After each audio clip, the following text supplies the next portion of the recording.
அறத்தின் வழி நின்று வழிபடுத்த இனத்திற்கான ஒரு ஊடகம் வள்ளுவம். சப்ஸ்கிரைப் செய்து உறுதுணையாகுங்கள். பொருளாதாரம் கொடுத்து பெருந்துணையாகுங்கள். வணக்கம். நம்மோடு இன்று இணைந்திருப்பவர் மூத்த பத்திரிகையாளர் அய்யநாதன் அவர்கள். வணக்கம். வணக்கம் சார். தமிழ் தேசிய மாநாடுன்னு ஒன்று விசிகா சார்பில் நடத்தினாங்க. திருமாவளவன் இப்போ பேசும்போது ஏற்கனவே நாங்கள் திமுக கூட்டணியோட இருந்தோம், நட்பு ஆனால் தொடருது அப்படின்னு தான் பேசிக்கிட்டே இருந்தாங்க. கூட்டணியை பெரிய அளவில் அறிவிக்கல, கம்யூனிஸ்ட் கட்சிகளும் அறிவிக்கல. ஆனால் இன்னைக்கு இந்த மாநாட்டில் தமிழ் தேசிய களத்தில் நாங்கள் தொடர்ந்து இனிமேல் தாவக கூட பயணிப்போம் அப்படின்னு சொல்லியிருக்காங்க. ஸோ இதை பற்றி என்ன நினைக்கிறீங்க? திரு திருமாவளவன் அவர்கள் விடுதலை சிறுத்தைகள் கட்சியினுடைய தலைவர் அப்படின்ற ஒரே ஒரு இடம் மட்டுமே அவருக்கு இல்லை. தமிழ்நாட்டு அரசியலில் சமூக நீதியும் சமூக மாற்றமும் சாதிய ஒழிப்பும் அப்படின்ற ஒரு 3 கூறுகளில் ரொம்ப சீரிய செயல்பாட்டாளர் அவருடைய கட்சியினர் எல்லாமே. அதனால அது ஒரு கொள்கை வழி கட்சியாக தான் நம்ம பார்த்துட்டு இருக்கிறோம். தமிழ்நாட்டு மக்களும் ஏற்றுக்கிட்டு இருக்காங்க. பொது தொகுதியில் 2 எம்எல்ஏக்கள் விடுதலை சிறுத்தைகள்லேருந்து ஜெயிச்சு வராங்க, ஒரு பொது தொகுதியிலேருந்து விடுதலை சிறுத்தைகள் ஜெயிக்கிறாங்க அப்படின்ற ஒரு விடயமே பெரிய விடயம். அந்த அளவுக்கு வந்துட்டாங்க. ஸோ அவர் இன்னைக்கு தமிழ் தேசிய மாநாடு அப்படின்னு வைக்கும்போது நம்ம என்ன நினச்சோம் அப்படின்னோம்னா, தமிழ்நாட்டினுடைய உரிமை, தமிழ்நாட்டு மக்களுடைய உரிமை, தமிழ் மொழியுடைய உரிமை, அதுக்கு எந்தெந்த இடத்துலலாம் அதுக்கு பொறுப்பு வளரும். இப்போ இந்த பாஜக அரசு என்னெல்லாம் தமிழ்நாட்டின் மீது திணிக்கிறது, அதெல்லாம் எப்படி எதிர்த்து போராடுவது அப்படின்றதெல்லாம் பேசுவார் அப்படின்னு தான் அவருடைய மாநாட்டை பொறுத்த என்னுடைய எதிர்பார்ப்பு இருந்துச்சு. அது கடைசியில் பார்த்தோம் அப்படின்னோம்னா, அது தாவேகாவோடு இணைந்து தமிழ் தேசிய களத்தில் பயணிப்போம் அப்படின்னோம்னா, தமிழ் தேசிய களத்துக்கும் தமிழக வெற்றி கழகத்துக்கும் என்ன சம்மந்தம் இருக்குது? சரி, இந்த அளவுக்கு நீங்கள் தாவேகாவை நீங்கள் ஒரு இடம் போடுறீங்க அப்படின்னோம்னா, அன்னைக்கு விக்கிரவாண்டி மாநாடு முடிஞ்ச போது அவங்க அவர் கூட்டணிக்கு அழைச்சாரு. அப்போவே நீங்கள் போய் சேர்ந்துட்டு இருக்கலாமே. அதை அன்னைக்கே அவர் அதானே சொன்னார், தமிழ் தேசியமும் திராவிடமும் எனது 2 கண்கள் அப்படின்னாரு. அதில் உங்களுக்கு என்ன முரண்பாடு இருந்துச்சு? ஒன்றும் இல்லைல்ல. அப்போ அன்னைக்கே நீங்கள் சேர்ந்துருக்கலாம்ல. இல்லை, இப்போ இந்த அளவுக்கு பேச வேண்டிய அவசியம் என்ன இருக்குது? அவர் ஒரு முடிவு எடுத்துட்டார். அவருடைய தொண்டர்கள் அந்த பக்கம் போயிட்டாங்க. அவர் எந்த மக்களுக்காக உழைச்சாரோ அந்த மக்கள் பெருமளவுக்கு அந்த தலித் மக்கள் தாவேக பக்கம் போயிட்டாங்க. பெரும்பான்மை இல்லை, ஓரளவுக்கு போயிட்டாங்க. 40% ஓட்டுன்னு வச்சுக்கோங்க, போயிட்டாங்க. ஸோ இப்போ அவர் சர்வை பண்ணணும் அப்படின்னோம்னா விஜயை நம்பி தான் அவர் பொலிட்டிக்கல் சர்வைவல் இருக்குது, அந்த கட்சியினுடைய சர்வைவல் இருக்குது. உடனே அவர் அப்படியே மாற்றுறாரு, வேற ஒன்றுமே இல்லை. ஸோ அது ஒரு பலம் வாய்ந்த ஒரு அரசியல் சக்தியை மாற்ற நினைக்கிறாரு. கம்யூனிஸ்டுகளுக்கும் அதே எண்ணம் தான் உண்டு, அவங்களாம் மாற்ற நினைக்கிறாங்க. ஸோ அதுக்காக இவர் தமிழ் தேசிய களம் அப்படின்னு சொல்லிட்டு தாவேகா இருக்கிறது தமிழ் தேசிய களன்றார் அவர். இதை எப்படி ஏற்றுக்கொள்ள முடியும்? காவிரி நதிநீர் பிரச்சனையில் ஏதாவது பேசுனாங்களா? முல்லை பெரியார் பிரச்சனை ஏதாவது போராடினாங்களா? மீனவர் பிரச்சனையாவது விஜய்க்குள்ள மற்றவர்களுக்கு ஒரு ஆழ்ந்த பார்வை உண்டா?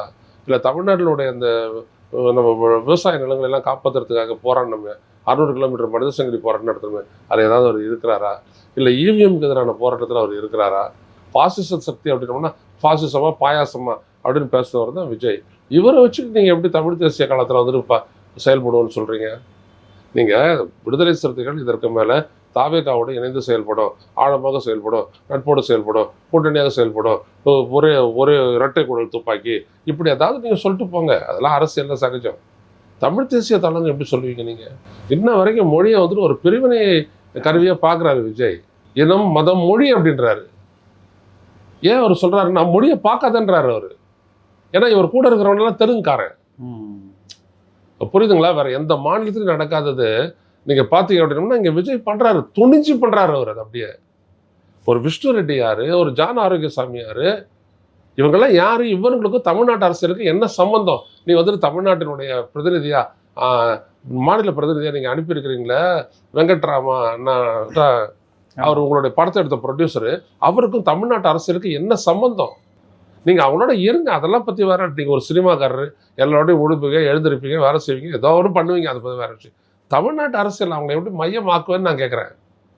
உங்களுக்கு ஜோதிட அவனை உடனே ஆஃபீஸர் ஸ்பெஷல் டியூட்டின்னு கொண்டு வரீங்க. இன்னொருத்தர் பார்த்தீங்கன்னா கல்பாத்தி ஆகோர இன்னொரு ப்ரொடியூசரு, அவர் வீட்டு பொண்ணை தூக்கிட்டு பார்த்தீங்கன்னா அறங்காவல் நியமன குழுனுடைய மெம்பராகவே ஆக்குறீங்க. உங்களுடைய மந்திரிசபையில் 8 பேர் கிறிஸ்டியனு. நான் இருக்கிறத பொறுத்தவரைக்கும் இல்லை, தாராளமாக இருக்கட்டும், அவங்களாம் தமிழ்நாட்டை சேர்ந்தவங்களான்னா இருக்கட்டும், அதை பற்றி எனக்கு எந்த கவலையும் இல்லை. ஆனால் மதம், இனம், மொழி அப்படிலாம் பேசாதீங்க. என் மொழியை அங்கே சதைக்கிறான், நீ வாயை புதிட்டு பேசாத இருக்கிற அந்த மரியா வில்சன். கிறிஸ்டியானிட்டி தான் என்னைக்காச்சும் ஒரு மதம் ஒரு மொழியை கற்றுக் கொடுத்துருக்குதா? நீங்கள் சொல்லுங்களேன். கிறிஸ்டியானிட்டி டீச் பண்ணியிருக்கணும் அப்படின்னா அந்த ஈப்ரோ மொழியை தான் கற்றுக் கொடுத்துருக்கணும் இல்லையா? விவிலியம் அதில் தானே எழுதப்பட்டது, அதில் தான் அவர் சொல்லியிருக்கணும். நீங்கள் அது எப்படி மொழியை கற்றுக் கொடுக்கும்? நீங்கள் பைபிளை படிச்சத காரணமே ஒன்று இங்கிலீஷு இல்லாட்டி தமிழ், இது 2 தான் இல்லையா? வீரமாமுனிவர் யார்? அவர் பாதிரியார் வந்தார் இங்கே, அவர் இந்த அளவுக்கு பண்ணார். அவர் கொடுத்தது தான் வந்துட்டு நம்ம அக்கு பயன்படுத்துகிறோம். வீரமாமுனிவர் கண்டுபிடிப்பு தானே. அவருக்கு ஒரு சிலையை வச்சுருக்கிறோம். 2வது உலகத்தமிழ் மாநாட்டை திறந்து வச்சுருக்கோம். ஜி போப்பியார் உலகத்தமிழ் மாநாட்டில் இது பண்ணியிருக்கிறோம். திராவிட கருத்தியல் அப்படி திராவிட இலக்கணத்தை கொடுத்தவர் அப்படி சொல்லிட்டு இன்னொருத்தர் நம்ம சொல்கிறோம். அப்படி நம்ம பிரிக்கல. உன் ஆள் ஒருத்த வந்துட்டு பட்ஜெட்டை படிக்கிறத விட்டுட்டு அவன் மொழியை கிண்டல் பண்ணுறான். தமிழை விட எனக்கு கிறிஸ்டியானிட்டி எனக்கு கற்றுக் கொடுத்துச்சு அப்படின்றவன் யாரு? அப்பட்டமான மதவெறியன் இல்லை. இதே தானே பிஜேபி பண்ணுறான். என்னை மொழி வழியாக நான் தமிழன்னு அடையாளப்படுத்தாத, நீ இந்துன்னு சொல்லு அப்படின்னு அவன் சொல்கிறானே, அவனுக்கு உனக்கு என்ன வித்தியாசம்? அப்புறம் இப்படி பேசுகிறவனை வந்துட்டு கண்டிக்காத பார்த்துட்டு இருக்கிற விஜய் புரியல. கண்டுக்காத இருக்கிறாருன்னா விஜய் கண்டுக்காத இருக்கிறார். எனக்கெல்லாம் விஜய் மேலே இப்போ நான் சொல்ல வர ஒரு அன்பு உண்டு. ஏன்னா அவருக்கு தெரியாதுதான் அவர் எல்லாத்தையுமே செஞ்சுட்டு வராரு. சொதப்பலே அதுதான், ஆபத்தே அதுதான். புரியுதுங்களா? கண்டுக்காத இருக்கிறாரு. ஓகே, அப்படி பேசுகிறவங்களோட நீ எப்படி தமிழ் தேசியத்தை வந்துட்டு போடு வைக்கிற ரோடு? இல்லை, இது வரைக்கும் திருமாவளவன் வந்து கொஞ்சம் சாஃப்டாக தான் இருந்தாப்புல. திமுக கூட நட்போட தான் இருக்கிறோம், திமுக தான் எனக்கு இனிமேல் நட்பு தொடருது அப்படிங்கிற மாதிரிலாம் பேசிக்கிட்டே இருந்தேன். திடீர்னு இந்த முடிவை எடுக்கிறதுக்கு முன்னாடி சில இன்டர்வியூலாம் கொடுக்குறாரு. கட்சியை உடைக்க பார்க்குறாங்க அப்படின்னு சொல்கிறாரு. ஆளூர் சார் நவாஸுடைய பேச்சுக்கள்லாம் அவங்க உள்கட்சியிலே பேசுகிறாங்க. ஸோ அந்த கோபம் எதுவும் இருக்குமா திமுக? இல்லை, நான் என்ன சொல்ல வரேன்னா அதெல்லாம் ஒரு இயலாமை தானே. நீங்கள் போகிற பாதை வந்துட்டு நீங்கள் விஜய் என்னெல்லாம் விமர்சிச்சிங்களோ அதற்கு எதிரானது விஜய் நீங்கள் ஆதரிக்கிறது. விஜய் ஆதரிக்கிறதுக்கு ஒற்றை காரணம் போதும் உங்களுக்கு. இல்லாட்டி அந்த இடத்துல வந்துட்டு ஆளுநர் ஆட்சி வந்துடும், குடியரசுத் தலைவர் ஆட்சி வந்துடும். அதுக்காக நாங்கள் ஆதரிக்கிறோம். அதோடு நிறுத்திட்டு இருக்கணும். அப்புறம் மந்திரி சபை சேர்ந்துட்டு அப்புறம் நீங்கள் எல்லா விதமான விளக்கமும் கொடுக்குறீங்கன்னு நீங்களும் அந்த கம்யூனிஸ்ட்டுகளும் அதில் தான் நீங்கள் மாட்டிக்கிட்டு முழிக்கிறீங்க. காங்கிரஸ்காரன் இந்த மாதிரி ஏதாவது விளக்கம் கொடுத்தா அவன் வந்தான், 2 மந்திரி சபையை வாங்கிட்டான், ஒரு எம்பி பதவி வாங்கிட்டான், வேற ஏதாவது பேசுகிறானா பாருங்கள், தமிழ்நாடுன்னு பேசுகிறானா? எதுவும் பேசலை. அவன் போயிட்டு அங்கே உக்காந்துக்கிட்டு வேற மாதிரி திட்டிகிட்டு இருக்கிறான் திமுகவை. அவ்வளோதான். அது அவனுடைய வேலை, அவனுடைய பொழப்பு, அது வேற. உங்களுக்கு என்ன இருந்தது இல்லை? நீங்கள் தொட்டதுக்கெல்லாம் விஜய்க்காக பேசிட்டு ஏன்னா ஆதவர்ஜனா வந்துட்டு மிரட்டுறான். எங்களை வந்துட்டு மற்ற கட்சிகளை விமர்சிக்கும் போது நீங்கள் என்ன சைலண்டாக இருக்கிறீங்கன்னு சொன்னாரா இல்லையா அந்த ஆள்? அப்போ உங்களுடைய நிலைமை என்னது? ஆதவர்ஜனா யார் உங்களை பற்றி பேசுறதுக்கு? இப்போ இவ்வளோ பெரிய கூட்டம் யாரால் கூடியிருக்கு? அம்பேத்கர், பெரியார், திருமாவளவன், அந்த மற்ற தலைவர்கள்லாம் இருக்கிறாங்கல்ல. இவர் நம்ம ரவிக்குமார் இருக்காரு, அந்த பக்கம் சிந்தனை செல்வன் இருக்கிறாரு. எல்லாருமே தான் சேர்ந்து அதை பில்ட் பண்ணியிருக்கிறாங்க. அவ்வளோ தூரம் ஒரு பெரிய விஷயத்த இதில் எங்கே எடுத்து விஜய் அவ்வளோ சொல்கிறீங்க. அந்த தமிழ் தேசிய தளத்தில் விஜய் எடுத்து பேச விட்டுருக்க வேண்டியதானே? அப்போ தெரிஞ்சிருக்கும் தமிழ் தேசிய தளமாக என்ன அப்படின்றதெல்லாம். விஜய் அம்பேத்கர் பேசினா உடனே அம்பேத்கர் பட்டிருக்குன்னு அர்த்தமா? விஜய் ராஜராஜ சோழன், ராஜேந்திர சோழன், சேரன், பாண்டியன் அப்படிலாம் பேச சொன்னார். நான் தான் அதெல்லாம் கட் பண்ணி விட்டேன். இதெல்லாம் வேணாம், நம்ம எடுக்கிற ஜனநாயக அரசியல், இதில் வாழ் ஏந்தி மூணு தமிழ் ஏந்தி அதெல்லாம் கிடையாது அப்படின்ட்டேன். நான் தான் கட் பண்ணி விட்டேன். நான் அந்த விக்கிரவாண்டி மாநாட்டுக்கு முன்னாடி அவர் ஆரோக்கியசாமி கிட்ட சொல்லி, ஜான்கிட்ட சொல்லி, ஐயாட்ட எடுத்துகிட்டு போ, ராட்டிஃபை பண்ணி கொண்டு வா, அவர் எதெல்லாம் எடுக்க சொல்கிறாரு எடுத்துரு, எல்லாம் சேர்க்க சொல்கிறாரு சேர்த்து கொண்டு வா அப்படின்னு சொன்னார். 1.5 மணி நேரம் அதுக்கு ஒர்க் பண்ணோம். அவர் என்னது தமிழ் தேசியவாதி, புடலங்க தேசியவாதி. ஆனால் அந்த ஊர்வலங்களில் வந்து ஒரு தலைவராக விஜய் அவர்கள் அம்பேத்கர் போட்டோவை தூக்குனது இதுதான் முதல் முறை. வேற யாருமே அந்த மாதிரிலாம் அரசியல் செய்யலான்லாம் பேசிக்கிறாங்க. இதெல்லாம் எவ்வளோ பெரிய அயோக்கியத்தனங்க. இங்கே இருக்கிற வந்துட்டு ஃபிலிக்ஸ், நீங்கள் எவ்வளோ பற்றுதலாக இருந்திருப்பீங்க சொல்லுங்கள். நான் என்னை விடுங்கய்யா, நீங்கள் எவ்வளோ பற்றுதலாக இருப்பீங்க அம்பேத்கர். இப்போ நான் வந்துட்டு இயேசு கிறிஸ்துவையோ கிறிஸ்டியானிட்டியோ குறைச்சி மதிப்பிடுறவன்லாம் கிடையாது, எனக்கு அதெல்லாம் கிடையாது. ஆனால் இந்த நாட்டில் இருக்கக்கூடிய பட்டியலினத்தவனை தூக்கி நிறுத்துறது ஐயா அம்பேத்கருடைய மொழியும் போராட்டமும் சொல்லும் செயலும் தானே ஒழிய கிறிஸ்டியானிட்டி இது கிடையாது. படிக்க வச்சது உண்மை இல்லை, நம்ம இருக்கல. ஆனால் அந்த கௌரவமான இடத்த யாரால பெற்றீங்க? அம்பேத்கர்னால தானே. அப்படி என்ன விஜய் இருந்திருக்கிறாரா? எங்கேருந்து நீங்கள் இதெல்லாம் பேசுகிறீங்க? இல்லை, அவங்க என்ன ஸ்டாண்ட் எடுப்பாங்கன்னா, திமுகவோ அதிமுகவோ ஜாதிய வாக்குகளுக்காக அவங்க அம்பேத்கரை பெருசாக கொண்டாட மாட்டாங்க, அதை பொதுவெளியில் கொண்டு வர மாட்டாங்க. ஆனால் இவர் பொதுவெளியிலையோ ஒரு அந்த ரோட் ஷோவில் கூட அம்பேத்கர் போட்டோவை தூக்குறது, முத்தமிட்டுறதுன்னு அதெல்லாம் பண்ணாங்க அப்படிங்கிற மாதிரி அவங்க பேசுகிறாங்க. இதெல்லாம் சும்மாங்க. இல்லை, அதனால தான் அவரும் நான் ஜாதியை உடைச்சேன். ஏமா ஜாதியை போட்டுலங்க கிழிச்சாங்க. திராவிட முன்னேற்ற கழகம் மாதிரி பெரியாரையும் அம்பேத்கரையும் மற்ற பொது உடைமைவாதிகளையும் தூக்கி நிறுத்துற கட்சியே கிடையாது. கம்யூனிஸ்ட் வருஷமாக பேசுவாங்க, ஒரு தடவை ஊரில் போகிறாங்க, ஆக்ரோஷமாக பேசுவாங்க, அவ்வளோதான். அவங்க தான் கொள்கை ரீதியாக பண்ணாங்க. May 1 விடுதலை அப்படி விடுமுறை நாள்லேருந்து எல்லாத்தையும் பண்ணது அவங்க தான். அம்பேத்கரனுடைய இதை வந்துட்டு யார் இருந்த போது யார் சொல்லி பிபி சிங் வந்துட்டு அது ஒரு அம்பேத்கருடைய பிறந்தநாள் ஏப்ரல் 14 வந்துட்டு விடுமுறை நாளாக கருதுனது? யாரோட இருந்தார் பிபி சிங்? கலைஞரோட தானே இருந்து செஞ்சார். நீங்கள் இன்னும் புதுசாக கண்டுபிடிக்கிறீங்க நீங்கள் கலைஞரை, திமுகவை. திமுக எங்களுக்கு ஒரே இடத்த கொடுக்கலன்னு சொல்லுங்கள், அதான் நான் கத்திக்கிட்டு இருக்கிறேன். உங்களுக்கு ஒரே இடத்த கொடுக்கலன்னு நான் ஒத்துக்கிறேன். அதுக்காக விஜய் என்ன உங்களுக்கு கூப்பிட்டு 2 பேர் இருக்கிறேன், 2 பேரும் மந்திரி அப்படி சொல்லிட்டாருன்னா? இல்லை இப்போ உங்களுடைய எம்எல்ஏ ஒருத்தர் கேட்டார், அவர் உடனே கார் தரேன்ட்டார். இதெல்லாம் தான் நீங்கள் எதிர்பார்க்குறீங்களா? சோஃபா செட் அனுப்புறது, கார் கொடுக்கறது, மந்திரி சபையை கொடுக்கறது, இதெல்லாம் தானே. என்ன இப்போ நடந்ததெல்லாம்? இப்போ யார் இப்போ விஜயனுடைய ஆட்சியில் நடக்கிறதெல்லாம் யார் பாதிக்கப்படுறது? யார் தடுக்கப்படுறாங்க? விஜய் கட்சியில் இருக்கிறவங்க சாத்தியம் இல்லைன்னு எப்படி நீ முடிவுக்கு வர? அது போல நீ சொல்லு. விஜய் கட்சியில் இருக்கிறவங்க சினிமாக்காரன் அப்படின்னா என்ன அர்த்தம்? ஒரு பிற்போக்கான மனநிலை கொண்டவனா தான் அவன் இருப்பான். அவன் என்ன சாதி ஒழிப்பு போராடியா? அவனும் அது விஜய் கிட்ட வந்து சொன்னவன்ல. பூசி ஆனந்த் சாதி ஒழிப்பு போராடியா? சிரிப்பா இல்லை இது திருமாவுக்கு? அப்புறம் அவங்களோட எப்படி நீங்கள் தமிழ் தேசிய கருத்து ஈழ பிரச்சனைக்காக ஏதாவது பண்ணியிருக்கிறாரு விஜய்? சரி, உங்களோடையாவது அவர் காவிரி பிரச்சனையை பற்றி பேசியிருக்கிறாரா? எந்த அடிப்படையில் நீங்கள் பேசுறீங்க சொல்றீங்க? சட்டசபையில் அவர் மரிய வில்சன் அந்த ஜெபமாலையை கொண்டு போனது, சிலுவை குறியீடை போட்டதெல்லாம் அவர் திருமாவளவன்கிட்ட கேட்கும்போது அது அவருடைய தனிப்பட்ட விஷயம் சொன்னார். இல்லை சட்டமன்றங்கள்ல அந்த மாதிரியான அனுமதிகள்லாம் இல்லை. ஆக்சுவலாக பார்த்தீங்கன்னா இது வந்துட்டு ஒரு செக்குலர் ஸ்டேட்டு, செக்குலர் கவர்மெண்ட். செக்குலர்னா என்னது? மத ரீதியான அணுகுமுறை கிடையாது. மத ரீதியாக தனிப்பட்ட முறையில் நீ எங்கன்னா போய் சர்ச்சுக்கு போகலாம், கோயிலுக்கு போகலாம், ஊரெல்லாம் எல்லாமே பண்ணலாம். நானும் விபூதியை போட்டு தானே பேசிகிட்டு இருக்கிறேங்க, அதெல்லாம் கிடையாது. விஷயம் என்ன அப்படின்னோம்னா, என்னுடைய பார்வை, செயல், சிந்தனை எல்லாமே வந்துட்டு நான் பார்ட்டிசனாக இருக்கணும். எந்த ஒரு மதத்துக்கு சார்ந்ததாக இருக்கக்கூடாது. அவர் தான் பட்டவர்த்தனம் அவர் சொல்கிறாரு. அதில் வர அன்பு வழி, கருணை வழி, பொடலங்க வழி, அவருடைய பிரதரை வந்து உருட்டுக்கட்டையில் தாக்குன வழி என்ன வழின்னு தெரியல எனக்கு. எப்படி இருக்குது பாருங்க. அவர் கிறிஸ்டியானிட்டியை கேவலப்படுத்துறாரு அந்த ஆளு, வேற ஒன்றும் இல்லை. இல்லை அதான் சட்டசபையில் இந்த மாதிரியான மத அடையாளங்களையோ இல்லை மதம் சார்ந்து பேசுறதும் ஜெயஸ்ரீ பிரபாகர் அவரும் அதே ஜென்ரி. அவருமே முதல் நாள் வரும்போது பைபிள் வசனத்தோட தான் அவர் பதவி ஏற்றுக்கிட்டாரு. அவர் பதவி இப்போ வந்துட்டு சொல்றாரு ஒரு இதில் வந்துட்டு பைபிளை நாங்கள் கடைபிடிச்சதுனால தான் தாவேக ஆட்சி ஏற்பட்டதுன்னு அவர் பேசுறாரு. டமால் டிவின்னு தலையில் அடிச்சுக்கலாமான்னு தோணுது. லேசாக முட்டிக்குவாங்க தலையில் டம்முன்னு ஏதாவது ஒன்று. இப்போ எதையாவது தூக்கி தலைமையில் டமால் அடிச்சுக்கலாமான்னு தோணுது இவங்க எல்லாம் பார்க்கறது பார்த்தா.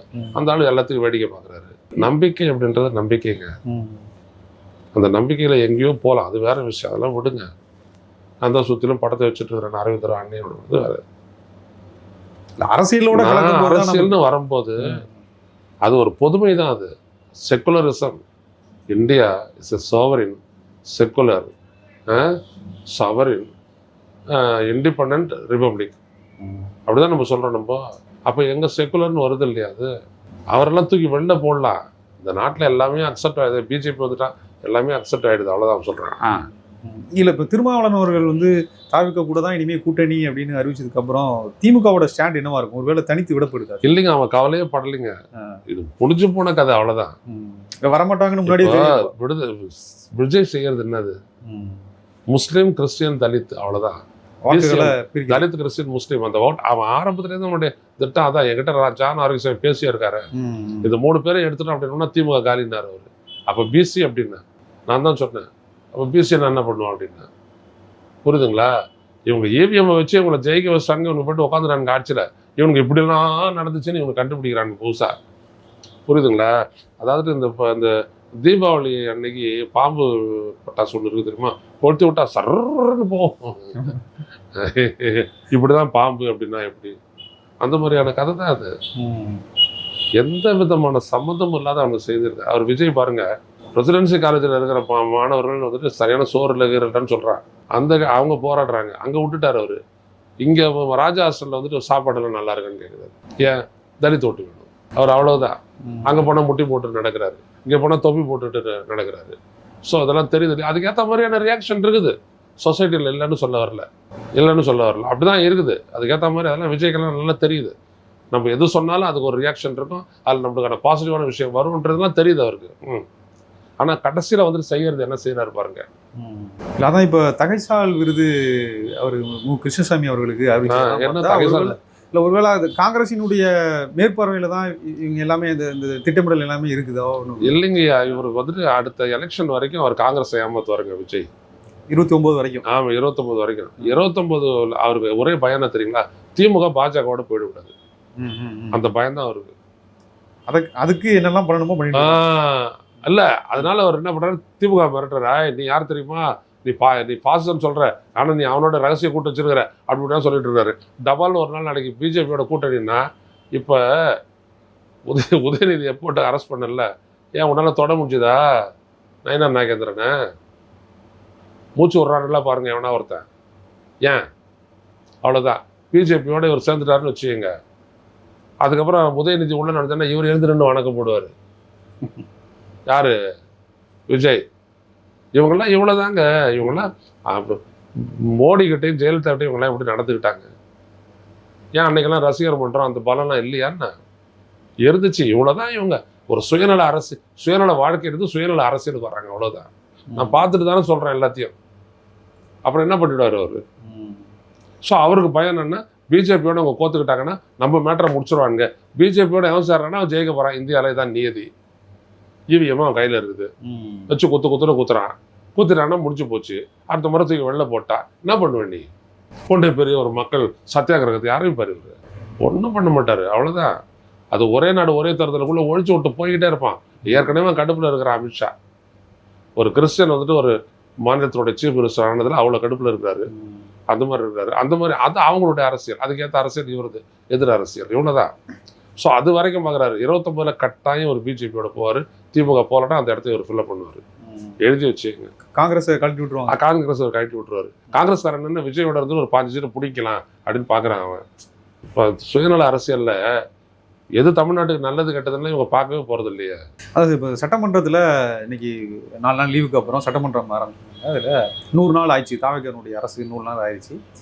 சபாநாயகர் பேசும்போது 100 நாள் பொற்கால ஆட்சியை கொடுத்ததற்கு முதல்வருக்கு நன்றி அப்படின்னு பேசி ஆரம்பிச்சாங்க. இந்த 100 நாள் ஆட்சி உண்மையிலே பொற்கால ஆட்சியாக இருந்துச்சா? வடிவேலோட அந்த படம் 23 புலிகேசி தானே. அதில் வந்துட்டு நம்ம அம்மா மண்ணா அண்டங்காக்காய் முடிச்சவிக்கி நான் சொல்ல வரேன். எனக்கும் ஜேசிடி பிரபாகரன் மேல ஐயா மேல ஒரு ஒரு மரியாதை உண்டு. ஆனா இப்படியா பேசுவீங்க? இந்த கண்ணு முன்னாடி 3 இளைஞர்கள் காலி வெட்டி பொலி போட்டு விட்டு அவனு குரூப் அது வந்துட்டு இருக்கேன். இந்தாண்ட பார்த்தீங்கன்னா 5 பேர் காவல் நிலைய மரணங்கள், எண்ணற்ற பெண்கள் வந்துட்டு பாலியல் வன்கொடுமைக்கு ஆட்படுத்தப்பட்டு நிற்கிறாங்க. ஒரு பக்கம் பார்த்தீங்கன்னா பஸ் ஃபேரை வந்துட்டு ஏற்றி விட்டுட்டு இருக்காரு. இன்னொரு பக்கம் பார்த்தீங்கன்னா பில்லு எகிரிக்கிட்டு போகுது. இன்னொரு பக்கம் சொத்து வரி எதிரி ஒரே நாளில் கேன்சல் பண்ணுறாரு. இன்னொரு பக்கத்து பார்த்தீங்கன்னா 10 பாட்டில் வந்துட்டு 10 பிராண்டை வந்துட்டு மதுபான பிராண்டை வந்துட்டு பேன் பண்ணுறாரு. பண்ணால் அதெல்லாம் இல்லைன்றாரு. இது பேர் பொற்கால ஆட்சியாங்க? உங்களுக்கு நல்ல வசதியாக வாழறதுக்கு வாய்ப்பு வந்துருச்சுன்னா அது ஒன்று உங்களுக்கான பொற்காலன்னு சொல்லுங்க. அதை நான் ஒத்துக்கிறேன், இல்லைன்னு சொல்ல வரல.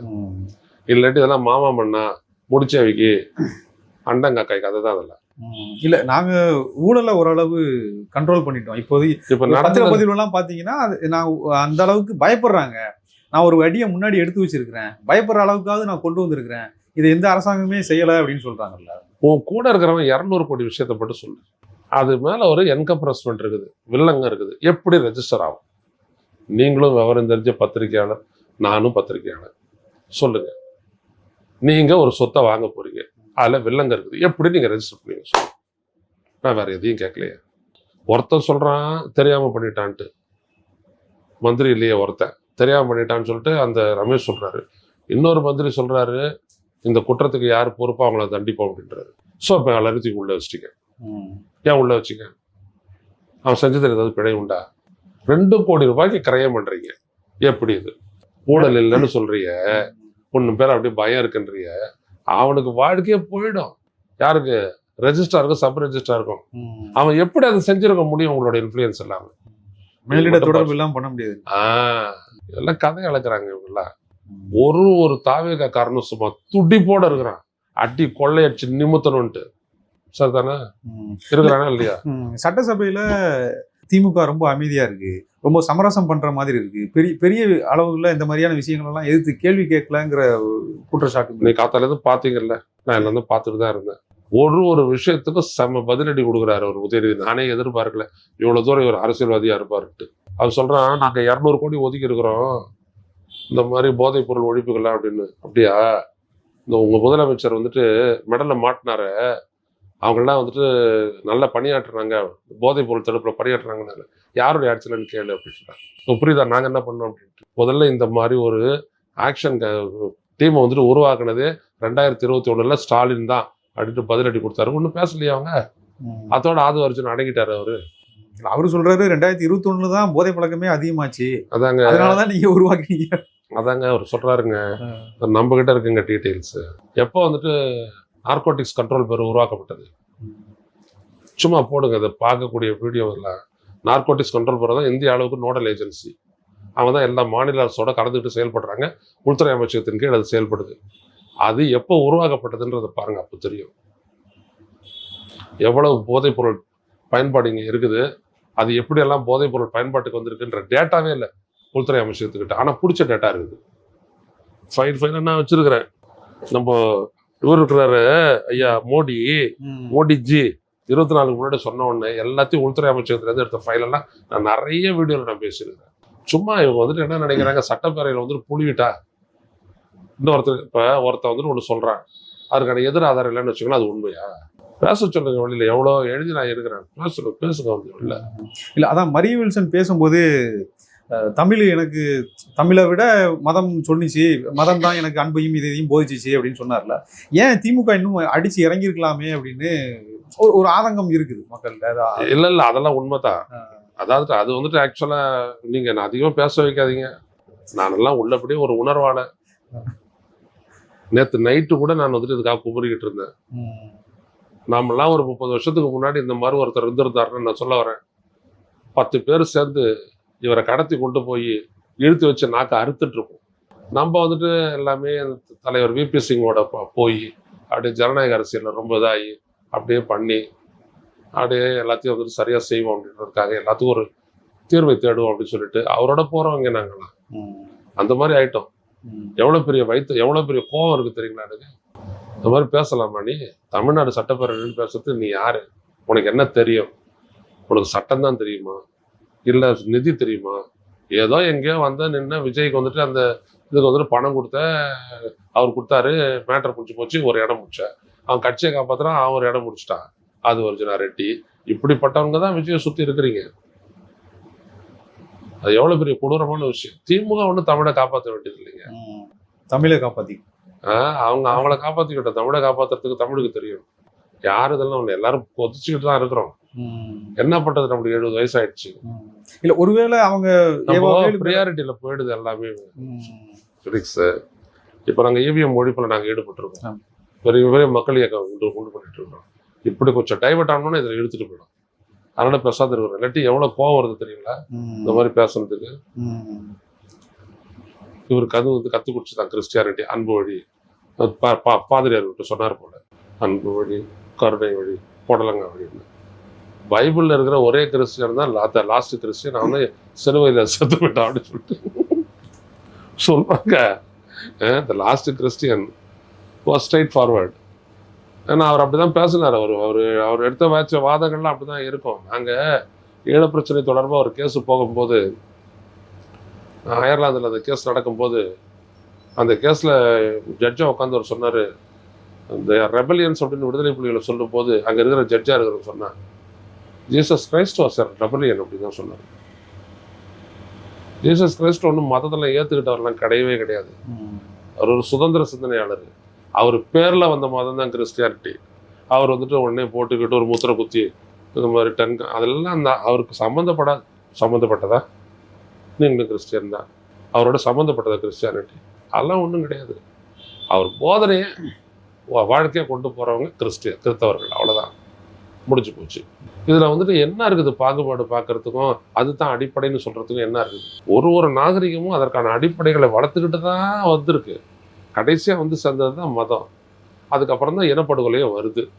மதம் வர வரைக்கும் இனப்படுகொலையே கிடையாது. நான் இனப்படுகொலையை பற்றி ஆழமாக இது பண்ணுவேன். அதுக்கு ஒரு இன்ட்ரடக்ஷன் ஒன்று கொடுத்தேன். அதுவே 10,000 வார்த்தைக்கு போயிடுச்சு இங்கிலீஷில்.